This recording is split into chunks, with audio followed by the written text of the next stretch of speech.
सहनाववतु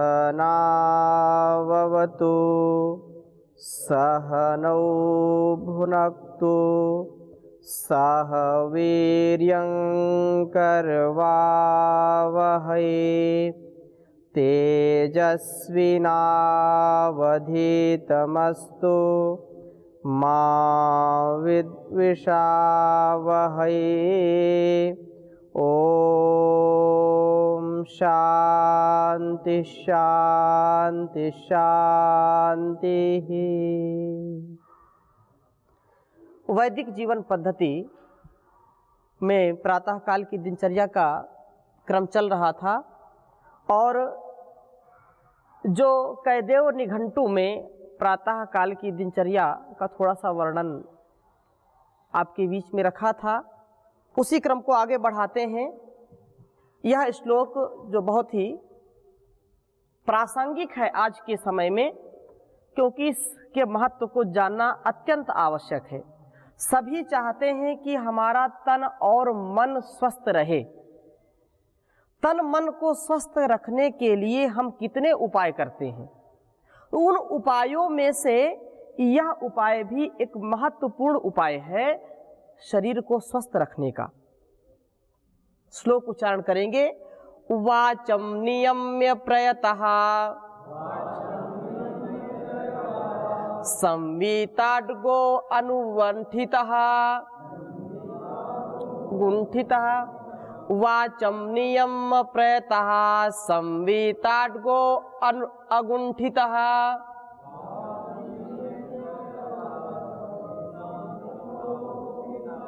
प्रवर्तयेत् प्रचलितं न तु यत्नाद उदीरयेत्। उच्चारण करें पुनः। वाचम नियम्य प्रयतः संवीताड्गो अवगुंठितः। प्रवर्तयेत् प्रचलितं न तु यत्नाद उदीरयेत्। यत्नाद उदीरयेत्। वाचम नियम्य प्रयतः। आज का जो समय है उसमें लोग शौचालय जाते हैं, साथ में मोबाइल भी लेके जाते हैं। एक एक मिनट का वो सदुपयोग करना चाहते हैं कि एक मिनट भी उनका निरर्थक ना जाए। तो वो शौचालय में, क्योंकि उनका पेट जल्दी तो साफ होता नहीं है। पहले के समय में या आज भी गांवों में ऐसी स्थिति है कि लोग चुपचाप जाते हैं एकांत में और शौच करके आते हैं। उस समय वो बिल्कुल जैसे पहले कक्षाओं में मैंने संकेत किया था कि शौच के समय मुंह को बंद रखें, दांतों को दबा के रखें। यदि कब्ज ज़्यादा है तो आप ठुड्डी को दबाएं, इससे आपका पेट जल्दी साफ हो जाएगा। लेकिन आजकल की जो दिनचर्या तो बिल्कुल खराब हो गई है। रात्रि में 1 बजे तक जागते हैं, 12 बजे तक जागते हैं। 1 बजे 12 बजे भोजन करेंगे तो 4 बजे 3 बजे या 5 बजे 6 बजे कैसे उनका पेट साफ होगा? साफ नहीं होता है तो फिर क्या करेंगे? घंटों बैठते हैं शौचालय में और मोबाइल भी साथ में लेके जाएंगे। दोनों काम साथ साथ होते रहते हैं। लेकिन ये बिल्कुल स्वास्थ्य के विपरीत है, क्योंकि आपके पेट से जो गंदगी निकलती है वह आपके मुख से, नासिका से पुनः जब आपके शरीर में जाएगी तो रोगों को पैदा करेगी। तो ये कह रहे हैं कि वाचम नियम्य प्रयतः। यदि आप स्वस्थ रहना चाहते हैं तो जब शौच के लिए जाएं तो बिल्कुल मुख को बंद रखें, बिल्कुल बात ना करें। मुख को बिल्कुल बंद रखना चाहिए और जो है बोलना बंद करके अंगों को संवीत अंगो अनुगुंठितः। ये अंगों को बिल्कुल संकुचित करके रखें, वस्त्रों को भी संकुचित करके रखें। ऐसा नहीं कि अस्त व्यस्त होकर के आप शौच कर रहे हैं, वो फिर एक जो है मर्यादा से बाहर की चीज है। अंगों को संकुचित करके रखें।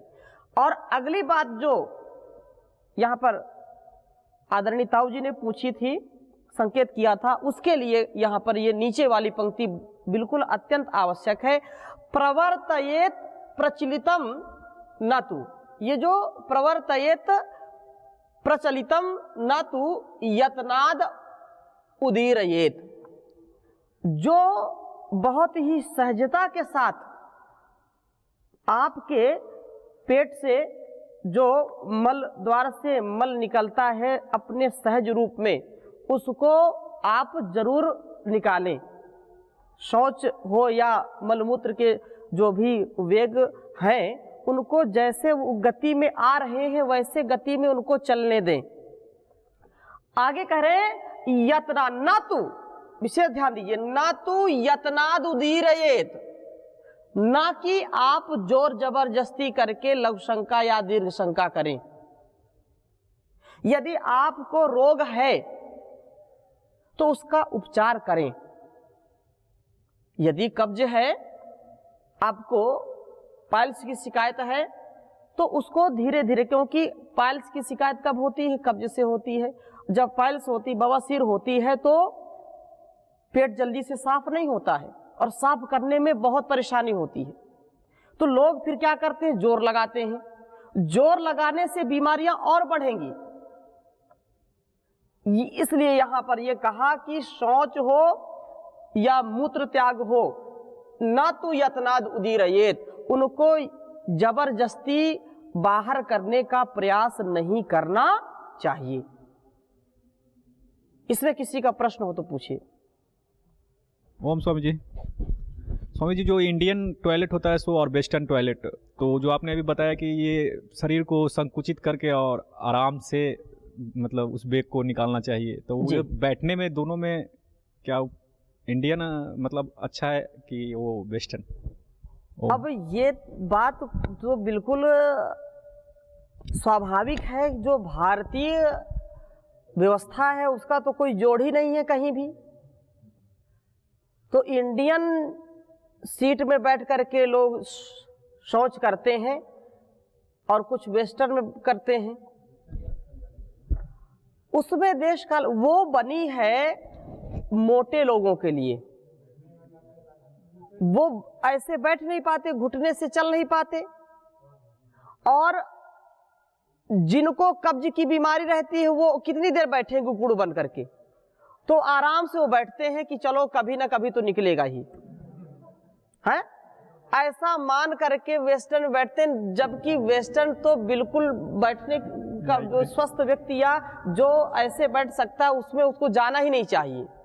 लेकिन समस्या ये है कि आजकल के जितने भी बड़े बड़े रेस्टोरेंट हैं, होटल हैं, 5 स्टार 3 स्टार, हर जगह वही मिलेगा आपको।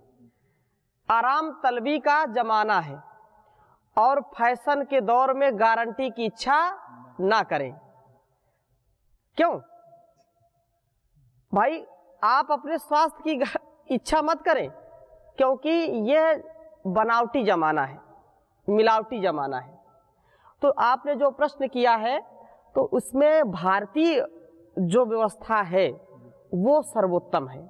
उससे क्या होता है, आंतें जल्दी साफ हो जाती हैं, मल जल्दी से निकल जाता है, उसमें संकोच नहीं होता है। और अगर स्वस्थ व्यक्ति भी हो, अगर उसको पहली बार आप भेजोगे इस शौचालय में, तो उसका शौच उतरेगा ही नहीं और उल्टा उसको और परेशानी हो जाएगी। तो हमको ध्यान रखना चाहिए कि अपने घरों में भी उन सीट का प्रयोग करें जिससे जो है मल त्यागने में कोई परेशानी ना हो। जैसा कि मैंने संकेत किया कि वह जो बहुत मोटे हैं, चल नहीं पाते हैं, घुटनों में दर्द रहता है, बैठ नहीं पाते हैं, उनके लिए तो बीमार हैं, उनके लिए तो वो ठीक है। स्वस्थ व्यक्ति के लिए वो ठीक नहीं है, यही ठीक है। जी आगे चलें। जी इधर दीजिए माइक। ओम स्वामी जी, ये भोजन पचने का भी कुछ समय वेदों में निर्दिष्ट किया गया है कि इतने समय में पच जाए। जैसे बहुत लोग जो हैं निरंतर कार्य करते हैं अपनी दिनचर्या में, और कुछ लोग आराम भी करते हैं, तो उसके संदर्भ में क्या ऐसा कुछ हाँ, उसका प्रसंग आगे आएगा अभी, क्योंकि हम भोजन पचाने की बात नहीं कर रहे हैं, अच्छा, पचा हुआ निकालने की बात कर रहे हैं। तो पेट कैसे साफ हो, यहाँ पर इसकी चर्चा है। भोजन पचाने का समय बहुत ही उत्तम कहा गया है कि जैसे जैसे सूर्य उदय होकर के जैसे जैसे ऊपर की ओर जाता है, वैसे वैसे हमारी जठराग्नि तीव्र होती है और भोजन जल्दी पचता है। जैसे जैसे रात्रि आती है, सायंकाल आता है, तो वैसे वैसे जठराग्नि हमारी मंद होती है, तो उस समय पाचन शक्ति कमजोर हो जाती है। इसलिए गांवों में भी कहा है कि वो अपने कार्यों से निवृत्त होकर के सूर्यास्त तक घर में भोजन बन जाता है और 7 बजे तक 8 बजे तक भोजन कर लेते हैं, वो जल्दी पच जाता है। लेकिन शहरों की स्थिति ये है कि 9 बजे तो भोजन बनाना शुरू करेंगे और 11-12 बजे तक खाएंगे, तो कैसे पचेगा वो? ठीक है, प्रासंगिक चीज है। एक और प्रश्न है, पूछिए। ओम स्वामी जी महाराज, जी जी, जो आपने बोले सभी सही बात है, लेकिन जो चबा के खाते नहीं हैं, जो दांत का काम आदमी करना चाहते हैं, जो आते हमारा 16.5 मीटर है, क्योंकि जी। छठी आते 15 मीटर है, बड़ी आते 1.5 मीटर है, जी और पानी कम पीने का कारण हाँ। और खाते समय पानी पीने का कारण कब्ज बनता है। उसकी चर्चा करेंगे आगे, हाँ। उसकी तो करेंगे। 30 बजे कोई चबाएंगे चीज छूटेगी नहीं, ठीक है। स्वामी जी, कुछ लोग एलोवेरा, आंवला, गर्म पानी का यूज करते हैं, ता वो सही है वो स्वस्थ व्यक्ति के लिए? आयु बढ़ाने के उपायों में एक तो योग, प्राणायाम, ध्यान, स्वस्थ दिनचर्या, ये तो होती ही होती है। आयुर्वेद ग्रंथों में कुछ औषधियों के प्रयोग से भी हमारे अंग पुष्ट होते हैं और आयुष्य बढ़ता है। इसलिए ये जो आंवला प्रयोग है, आंवले के प्रयोग को रसायन माना गया है। इसका प्रयोग करने से हमारे दांत, आँख, बाल और जीवनी शक्ति बढ़ती है। घृत कुमारी से भी आंतें और पेट और जो वात, पित्त, कफ, ये सारी चीज़ें संतुलित होते हैं, इसलिए इनका सेवन करना चाहिए। यदि इनका सेवन नहीं करते हैं तो आपका स्वास्थ्य खराब हो जाए, ऐसा नहीं। यदि आपकी दिनचर्या अच्छी है, प्राणायाम, योग करते हैं, भोजन अच्छा लेते हैं, तो कोई वो नहीं है, लेकिन ये संतुलित बनाने के लिए और अच्छा होता है, इसलिए इसका प्रयोग आवश्यक है। जो कर सकते हैं उनके लिए ये रामबाण औषधि का काम करती है। मैं प्रसंग बस एक श्लोक आपके समक्ष रखना चाहूँगा, क्योंकि प्रत्येक व्यक्ति स्वास्थ्य की कामना करता है और स्वास्थ्य बना रहे, इसके लिए ये यहाँ पर 6 चीज़ें हमारे लिए बहुत आवश्यक हैं। जैसे भाई जयशंकर जी ने पानी की चर्चा की, क्योंकि ये पानी में विशेष इनकी रुचि है, पानी पर रिसर्च भी करते रहते हैं, लोगों को बताते भी रहते हैं। तो पानी अधिक पीना भी हानिकारक होता है और पानी बिल्कुल ना पीना ये भी हानिकारक होता है, रोग का कारण होता है। तो 6 चीज़ों से जो है रोग हमारे बढ़ते हैं, उनका मैं आपके सामने वर्णन कर रहा हूं श्लोक के माध्यम से।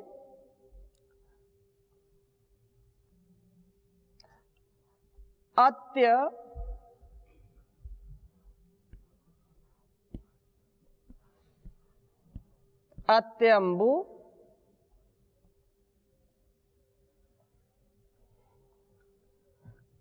अत्यंबु पानात्, विषम आसनाच्च,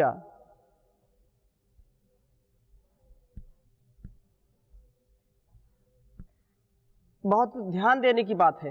अत्यंबु पानात्, विषम आसनाच्च, और आगे कह रहे हैं दिवाशय जागरणच्च,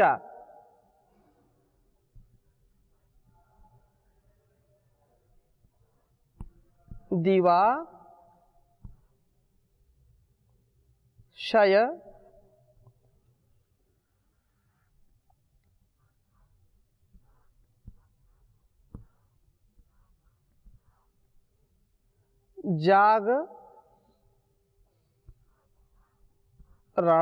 जागरणाच्च रात्रौ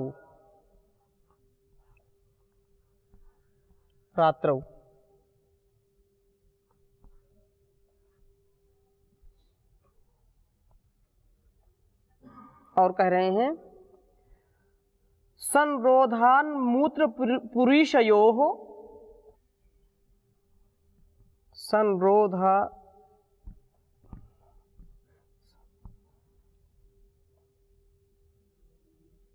संरोधनान मूत्र पुरीशयोश्च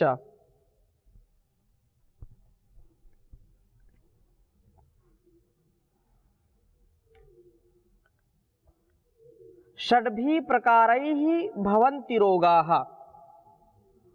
6 प्रकार से रोग उत्पन्न हो जाते हैं।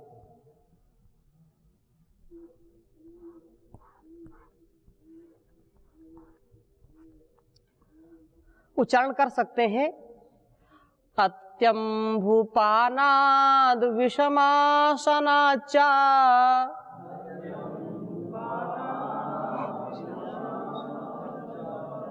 दिवाशय जागरणाच्च रात्रौ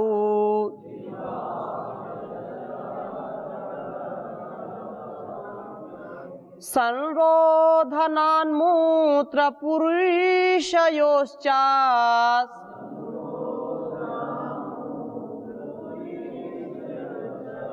षड्भिः प्रकारैः प्रभवन्ति रोगाः।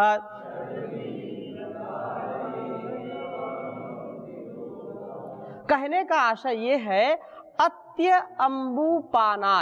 अत्यम्बुपानात् अधिक पानी पीने से, अत्यधिक पानी पीने से जो है रोग उत्पन्न हो जाते हैं। एक तो बिल्कुल ना पानी पीना या कम पानी पीना, मात्रा से कम पानी पीना भी रोग का कारण है। और अत्यधिक पानी पीना, बार बार पानी पीना, बार बार पानी पिए लेकिन घूट घूट करके पिए, उसका जब प्रसंग आएगा उसकी चर्चा करेंगे। लेकिन रोगों का क्या कारण होता है, तो ये 6 प्रकार के कारण विशेष बताए हैं यहाँ पर कि बहुत अधिक मात्रा में पानी पीना। प्यास है 1 गिलास की, आपने 4 गिलास पानी पिया, जबरदस्ती पानी पिया। कुछ लोग बोलते हैं कि पानी पीते रहो पीते रहो। भाई जितना आवश्यक है, जितना संतुलित पानी पीना चाहिए उतना ही पिए। अत्यधिक पानी पीना रोग का कारण होगा। और कह रहे हैं विरुद्ध आहार विषम आसनाच्च। विरुद्ध आहार लेना, दूध पी लिया फिर दही भी खा लिया, घी लिया उसी मात्रा में शहद भी ले लिया, गरम गरम दूध पिया या चाय पी, उसके ऊपर से आइसक्रीम खा लेना, घी के जो है पदार्थ, घी से बने पदार्थ खाया, घी खाया उसके ऊपर ठंडा पानी पी लिया, खीर खाई उसके बाद फिर नमक वाला भोजन कर लिया, साथ में खिचड़ी भी खा ली। ये जब इसका विषय आएगा, केवल मैं संकेत कर रहा हूं कि हमको इस बात का ध्यान रखना चाहिए कि किसके साथ क्या खाना, किसके साथ क्या नहीं खाना। विरुद्ध आहार लेने से भी अनेक प्रकार की बीमारियां हो जाती हैं। यह रोग का कारण है, दूसरा कारण हो गया। तीसरा कारण क्या है? दिवाशय। दिवाशयन का मतलब क्या है? दिन में सोना। भाई दिन आया है जागने के लिए, दिन आया है कर्म करने के लिए, लेकिन कुछ लोग दिन में भी सोते हैं, रात में भी सोते हैं। हाँ, उनके लिए निषेध नहीं है। जो रात्रि में सेवा करते हैं, रात्रि में नौकरी करते हैं, ड्यूटी करते हैं और दिन में वो सोए तो कोई बात नहीं, 6 घंटा तो, यद्यपि वो भी ठीक नहीं है। रात्रि का शयन सर्वोत्तम है। यदि दिन में आप सोते हैं तो वो प्रकृति के अनुकूल नहीं है। हाँ, कोई बीमार है या रात्रि में उसने बहुत परिश्रम किया है, उत्सव कोई हुआ, कोई कार्यक्रम हुआ, जगह, तो दिन में सोए कोई बात नहीं, लेकिन रात्रि में भी सोया, दिन में भी सोया। कुछ लोगों का काम बस खाना सोना, और भी कई काम है उनको नहीं करते, वो खाना और सोना। तो जो दिन में शयन करता है उसके लिए ये कहा कि दिन में सोने का मतलब ये है कि जैसे कोई सर्प सो रहा है और उसको आप डंडे मार के जगा रहे हो। कोई सर्प, विषैला सर्प सो रहा है और उसको आप डंडे से उसको जगा रहे हो, तो जब जगेगा तो फुफकार करके आपकी ओर ही तो आएगा, वो क्रोधित होकर के। तो ऐसे ही व्यक्ति जो दिन में सोता है तो समझो सोई हुई बीमारियों को जगाता है लठ मार करके। दिन में सोना मतलब अपने स्वास्थ्य को खोना, अपने जीवन को खोना है। इसलिए दिन में दिवा मां स्वापसी, वेदों में आया कि दिन में सोना नहीं चाहिए। ये 3 चीज हो गई। चौथी चीज जागरण च रात्रौ, जागरण करना रात्रि में। रात्रि आई है सोने के लिए और रात्रि में क्या करते हैं? जागरण करते हैं। जागरण, तो यह सोने के समय सोना, जागने के समय जागना, ये तो स्वास्थ्य के लिए लाभदायक है। लेकिन रात्रि में सोना चाहिए तो लोग जागरण करते हैं, तो ये रोग का कारण होता है। इसलिए समय पर हमको सो जाना चाहिए। 4 चीजें हो गई। और जो 5वीं चीज है, इसके विषय में हमने काफी चर्चा की है, संरोधनान मूत्र पुरुषयो हो। ये संरोधन मतलब मल मूत्र के, मूत्र को और पुरुष को, मल को रोकना, जो है मलमूत्र के वेग को रोकना, टट्टी पेशाब को रोकना। ये षड्भी प्रकार ही प्रभवंती रोगाः, ये 6 प्रकार से व्यक्ति के अंदर रोग समा जाते हैं। रोगों का घर बन जाता है ये शरीर। फिर बोलते हैं लोग कि ये जो है शरीरम व्याधि मंदिरम। भाई जानबूझ करके जब इस काम को आप करोगे तो रोग से कोई बचा नहीं सकता है। जानबूझ नर करे ढिठाई, जब ढीठ बन जाएंगे तो वो रोग भी आपके शरीर में आ जाएंगे, वो भी जल्दी से जा नहीं सकते। यदि रोग से बचना है तो रोगों को आने ही मत दें। तो इनके लिए 6 चीजें विशेष ध्यान हमको रखनी चाहिए कि ये 6 चीजें हमको कभी नहीं करनी हैं। इस बात का बिल्कुल आप ध्यान रखें। हाँ, अपवाद या देश काल परिस्थिति में उसका निषेध नहीं है, लेकिन एक स्वस्थ व्यक्ति के लिए 6 चीजें जो है हानिकारक हैं, इनको नहीं करना चाहिए, ताकि वो स्वस्थ ही बना रहे, उसमें अस्वस्थता का जो है आधार ना होने पाए। जी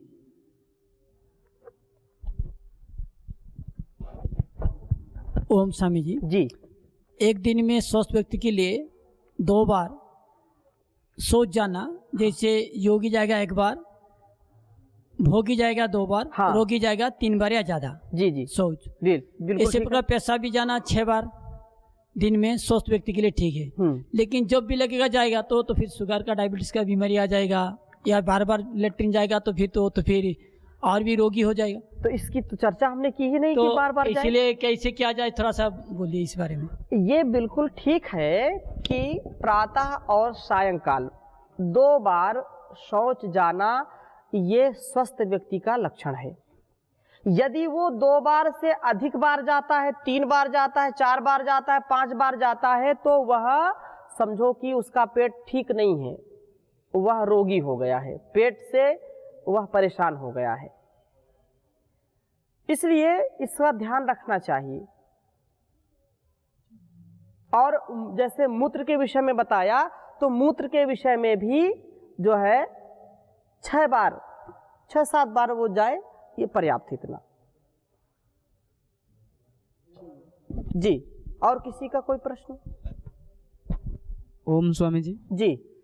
स्वास्थ्य के बारे में महर्षि सुसेन का भी ये मंतव्य है कि वाम साई, जो व्यक्ति बाईं करवट लेट करके सोता है, द्विभुंजानो जो 2 बार खाना खाता है, षणमूत्री जो 6 बार पेशाब करता है, लघु शंका जाता है, द्विपुरुषी का 2 बार खाना खाता है तो 2 बार शौच भी जाता है, और व्यायामी ब्रह्मचारी च शतम वर्षाणि जीवति, ऐसा व्यक्ति 100 साल से भी ज़्यादा जीवन जीता है जो प्रतिदिन व्यायाम करता है, ब्रह्मचर्य का पालन करता है और हर कार्य को सोच समझ करके करता है। हाँ। ऐसे कई सारे सूत्र मिलते हैं। हाँ, ये ऋषियों की जो परंपरा है वो तो अनेक बार अनेक स्थानों पर इसका वर्णन मिलता है। जी। तो ये अनेक जो ग्रंथ हैं, अनेक जो शास्त्र हैं, अनेक ऋषियों की जो बातें हैं, हमको यही बार बार कह रहे हैं कि हम स्वस्थ जीवन जिएं। हमारी दिनचर्या यदि स्वस्थ होगी, हमारे विचार यदि स्वस्थ होंगे, तो हम अच्छे समाज का निर्माण कर सकते हैं। जब तक हम स्वयं स्वस्थ नहीं रहेंगे, तब तक हमारा परिवार भी स्वस्थ नहीं रह सकता है। हम अस्वस्थ हैं तो हमारे बच्चों का पालन पोषण स्वस्थता पूर्वक नहीं हो सकता है। एक अस्वस्थ व्यक्ति कभी किसी को प्रसन्न नहीं कर सकता है। इसलिए तन से, मन से, चिंतन से व्यक्ति को हमेशा प्रसन्न रह करके, स्वस्थ रह करके दूसरों के लिए भी ऐसा जो है प्रेरणा का स्रोत बनना चाहिए कि उसके जीवन में भी वह सुख का, समृद्धि का, आनंद का आधार हो सके। यही भारतीय मनीषा है। ये भारतवर्ष, आर्यावर्त ऐसा देश है जिसने पूरी दुनिया को जीने की कला सिखाई है।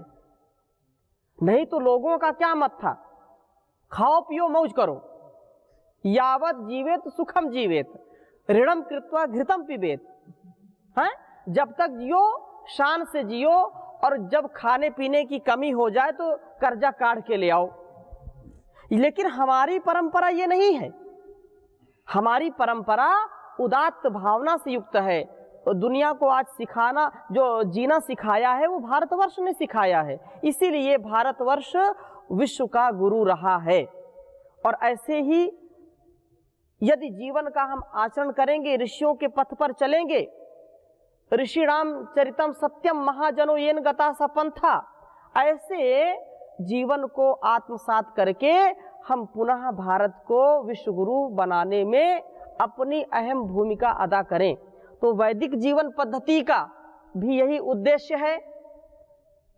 यहाँ पर वैदिक चैनल के माध्यम से जो भी साधक, स्वास्थ्य साधक इस कार्यक्रम में सम्मिलित होते हैं, जो भी भाई बहन इस कार्यक्रम को देखते हैं, उनसे भी यह विशेष निवेदन है कि इसको समझें, जानें और जीवन में उतारें, तभी इसकी सार्थकता है। दूसरों को भी प्रेरित करें, अपने सुझाव प्रेषित करें, ताकि हम इसको और अच्छा सा बना सकें। आज यहीं तक, शेष चर्चा अगले भाग में करेंगे। ओम शांति शांति शांति।